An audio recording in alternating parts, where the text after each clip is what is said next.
Jeffries. I'm on the software research team here at Piper Sandler.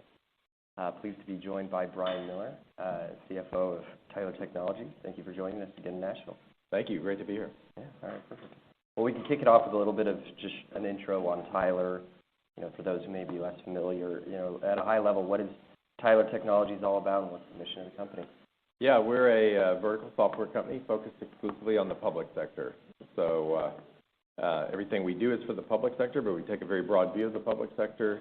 We serve governments at all levels, from local cities, counties, school districts, which is probably close to 70% of our business, state governments, roughly 20%, and then 25%, and then federal government, much smaller position there, but around 5% of our business. We're really broad in terms of the breadth of products we offer governments. So we have mission-critical software applications that power essential services of government, things like property taxes, public safety, 911, courts, licensing and permitting, ERP, school bus transportation. So all these essential functions of government, we provide the software that runs those. We're by far the biggest provider in terms of the breadth of products and the number of customers of any software company exclusively serving the government space. It's a really, really fragmented market, so historically served by a lot of sort of niche players. And so we generally compete with different competitors across all of our product areas, and believe we have a pretty significant competitive advantage due to the breadth of products we have and the depth of relationships that we have. Yeah, absolutely. And so it's a very unique market. I mean, the governments don't go out of business. There's not new ones being created each day, hopefully. And so, at a high level, what drives growth in that market? How do you have a mechanism to grow, well above GDP? What is, to start off with, what is the market growth rate for government software, and then what's the strategy kind of going with that? The growth rate, it's a very, as you can imagine, it's never an explosive market. It's a very stable, steady market. As you said, our customers don't get acquired. They don't go out of business. They're very sticky. They don't like change. On one hand, it's a very, very stable business, pretty consistent growth in kind of the mid-single-digit range, 5 to 7%. There's sort of this core growth or core demand that's driven really by replacement of aging systems. Because our customers don't have competition, they're not ROI-driven or profit-driven, that's not their motivation to buy new software. So they tend to use systems much longer than you see in the private sector, often for decades. I mean, the average system we replace is probably 20 years old, sometimes 30 or 40 years old. So they tend to use these systems often really until they're at end of life, really end of life. And then replacing them becomes a fairly non-discretionary decision. So that's kind of, there's this core growth or this core demand that's just driven by replacement of aging systems. And then today, I think increasingly, you see a little bit of shift around that, where there's more of a drive towards digital modernization of government. Anybody that interacts with their local government or their state government probably understands that governments often are a bit behind, or a lot behind, in terms of their IT infrastructure and the applications and the consumer experience with government. So there is increasingly a demand, sort of an acceleration of demand or pull forward as governments look to replace systems that aren't necessarily at end of life, but that don't provide features or functionality or options that used to be maybe more optional, but today are maybe more required. So providing the ability for people to work from home. Governments weren't very good at adopting remote work or hybrid work. They're used to, government workers need to be at a desk in City Hall or at the courthouse. And so as they try to adapt to the reality of different kinds of work, that's driving some accelerated replacement of systems. Being able to provide better citizen self-service, so people want to do more things online rather than go down to the DMV, for example. So there's a push for that. And as well as a desire to have better data and analytics. So sort of the concept of BI, or business intelligence, has been not something that's been at the forefront of governments, but is increasingly they recognize the need to have better data. A lot of this data sits in siloed systems. We, for example, provide a really robust data and analytics platform that sits on top of our systems and other systems that allows the users to access information, use it to make better decisions. Yeah. So there are some trends that are changing a bit, but there's this very steady kind of demand. Replacement, and then on the margins, some transformative initiatives, either to the citizen level or administratively trying to operate a better municipality. Right. Well, then let's shift gears into what I think has been the most interesting dynamic of the business. Maybe for the last 12 months, maybe more than the last 12 months, but the SaaS transition. Could you recap where the company stands today in terms of progress with the SaaS transition? It's been an interesting year in terms of some of the metrics that you put out. Yeah. So historically, Tyler was a traditional license and maintenance model. Most of our customers, most of our systems were sold on-prem, and that's kind of the way we operated for a long, long time. And then really going back 20 years ago, we started the transition, I guess. We started offering some of our systems in a hosted model paid for with a subscription, so sort of a private cloud model. And we were, for years, sort of a hybrid or a cloud neutral, so we let customers decide if they wanted to acquire systems and deploy them on-prem or in our data centers. And we didn't really try to push customers one way or another in the market. Like a lot of things in public sector, moved very, very slowly towards the cloud. And then in 2019, there was a pretty significant change in our approach. We said we're really cloud first now. We need to lead our customers to the cloud, even though governments were moving very slowly. We said we don't want to be in the data center business anymore either. We can't really scale that for the long term. So we entered into our first relationship with AWS as our primary cloud provider, launched a long-term project to migrate our customers out of our data centers into AWS. Started putting our new customers there, and really shifted towards really pushing SaaS sales over on-prem sales. From 2019, and 2019 was the first year actually that more than half of our new business chose cloud. So from 2019 till now, all of that has accelerated, and we've really only a handful of products do we even offer licenses anymore. So a high percentage of our new business, around 90% of our new business, is now coming to us in the cloud. And those customers are going directly into AWS. We've made really good progress in exiting our data centers. And then we've also made significant progress, but still have a long way to go in terms of migrating our existing on-prem customer base to the cloud. So today, if you look at our whole base of customers, sort of on a revenue basis or a SaaS equivalent basis, about 40% of our customers, or our revenue, is in the cloud, and about 60% is still on-prem. But in terms of new customers, 90% of them are coming to us in the cloud. And so we said that we expect by 2030 to have migrated close to 85% of our on-prem customer base to the cloud, and that'll be accelerating. And so last year really was sort of a pivotal year in that cloud transition. It was the year in which our SaaS revenues crossed over and surpassed our license and maintenance revenues. It was also the trough in terms of the margin impact. So as we've transitioned from on-prem to the cloud, giving up those big upfront license revenues that are real high margin and replacing them with a bigger recurring revenue stream. So last year was really that transition year, and so we said that 23 was the trough in margins, and we're back on a path of margin expansion. We're starting to see accelerating revenue growth as well. Now that, again, we're through the impact of that transition, kind of changing from a headwind to a tailwind. Yeah. And maybe we could talk about, hitting that 90% level for new business.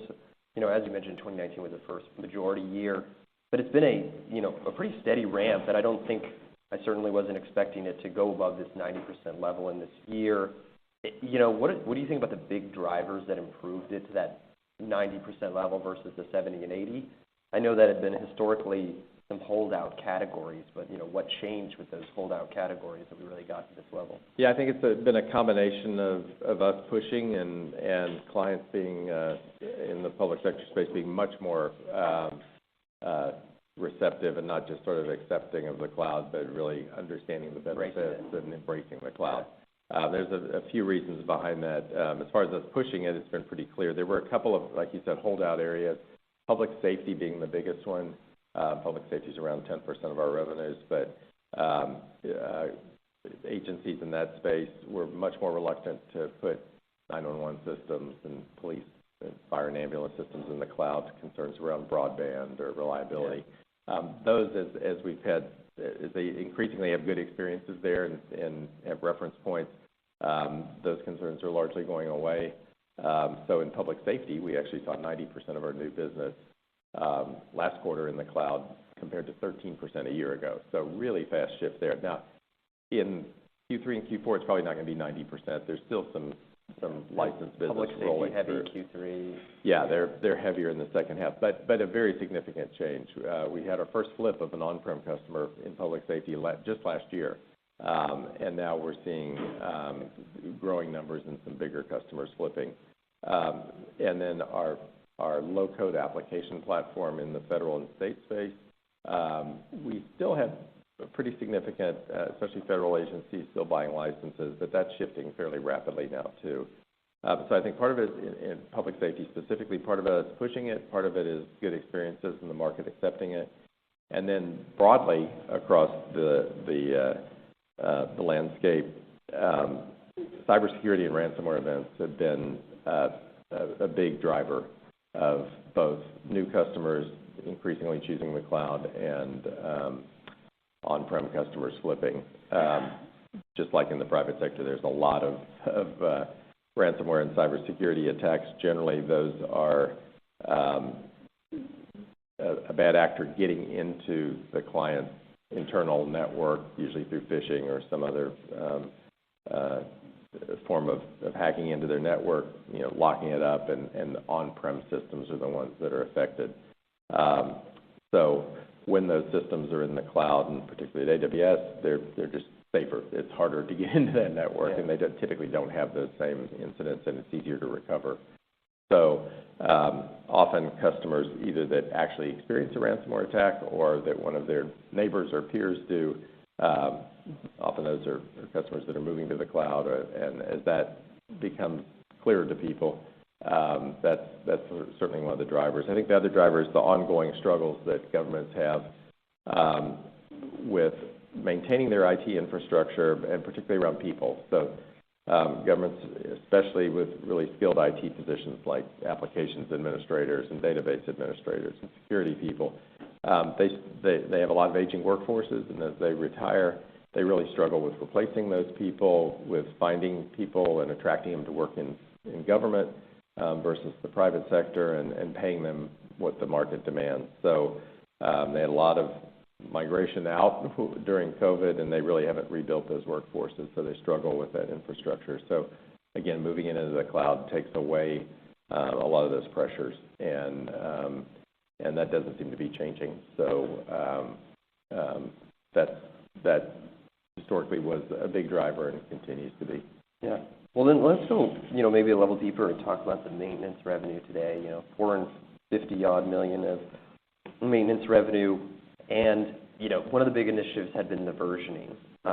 Moving a lot of on-premise customers to a most recent version in hopes of prepping them to do a SaaS migration. Where do you sit today in terms of that versioning journey, and how close are you to bringing that maintenance base to the current version? Yeah, version consolidation is both a challenge and a big opportunity for us. So as we have, as I said, a really big portfolio of products. We have a lot of products, but we also, in many cases, have historically supported multiple versions of many of those products. In some cases, as many as 8 or 9 or 10 versions at any given time. So clients were allowed to stay on older versions and not always move to the current version. That's really expensive in terms of both support costs, so the level of resources we have supporting those different versions and the nuances around them, as well as development costs. So as we push new features or changes back into multiple versions, as we push security patches or legislative changes, it's just a lot more expensive on the development side. So in the cloud, we want one version of every product. Everybody stays on the same version. Everybody upgrades at the same time. It's not only better for us and better for our margins, but it's better for the customers. They stay on the current version. They have a better software experience. The upgrades are almost constant and really almost invisible. So it's a much less painful upgrade process as they move to different versions. So it's really important for us to get to that one version. But as we migrate our on-prem customers to the cloud, either before they migrate or when they migrate, if they're not on the current version, they need to move to that version. So that's been a gating item around those customers moving. And typically when our customers move from on-prem to the cloud, we're seeing a 1.7 to 2x uplift in revenues.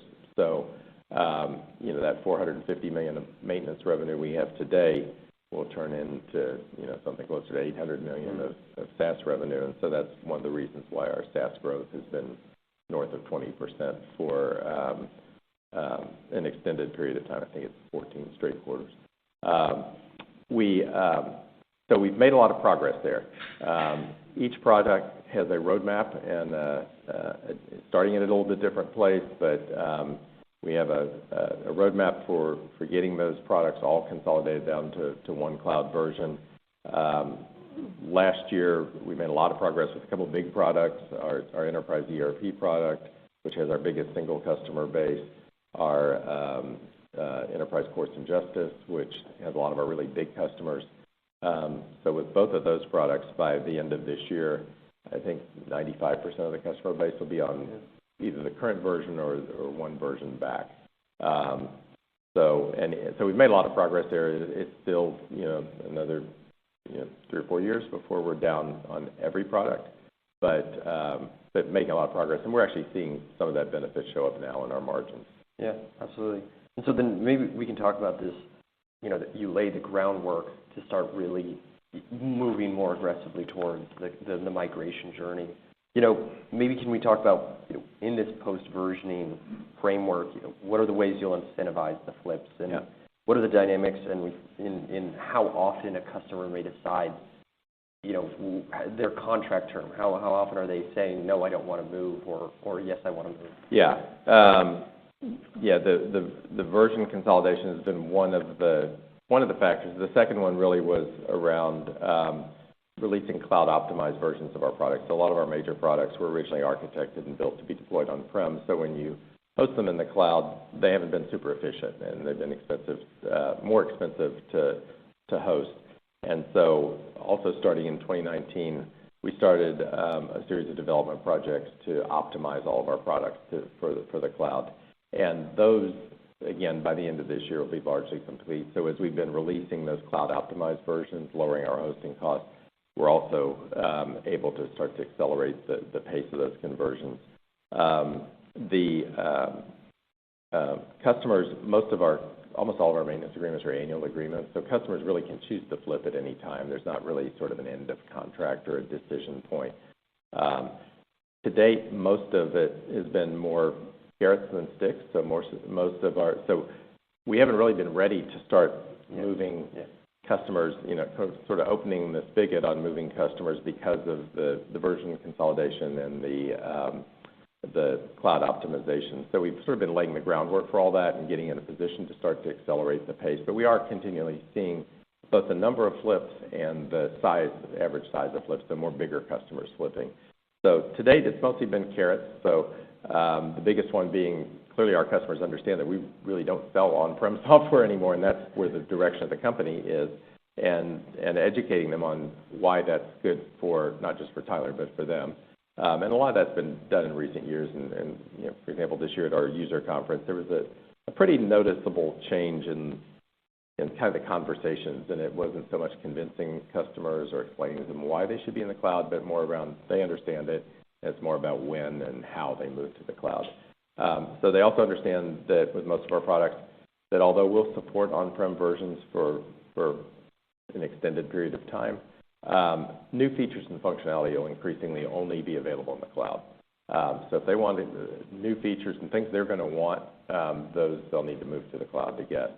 As we move forward, further down the road, when we're probably on the other side of sort of this bell curve of flips, and we've got sort of the slower resistors, then it's more likely to be more economic incentives, like raising maintenance at significantly higher rates than currently. We typically have about a 5% annual increase in maintenance. So through pricing to drive them to the cloud, and ultimately we have the ability with products just to say this product is no longer supported on-prem, and you either need to move to the cloud or you don't have an unsupported product, which is not typically something governments want. So.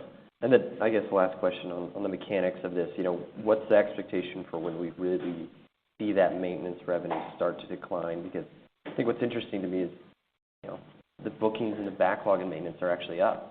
Even though you do have conversions and migrations, there is a baseline of a tailwind from pricing, and so it's maintenance has been really it's surprisingly consistent. We on one hand we have almost no attrition, so our attrition on a gross basis is 1 or 2%. We get that kind of 5% annual increase, and we're still selling a little bit of licenses, again for a couple of products, and then for some add-ons to existing customers that are on-prem, might be adding other applications. But we're really kind of on the verge of that starting to decline more. It was kind of flattish in the first half of the year.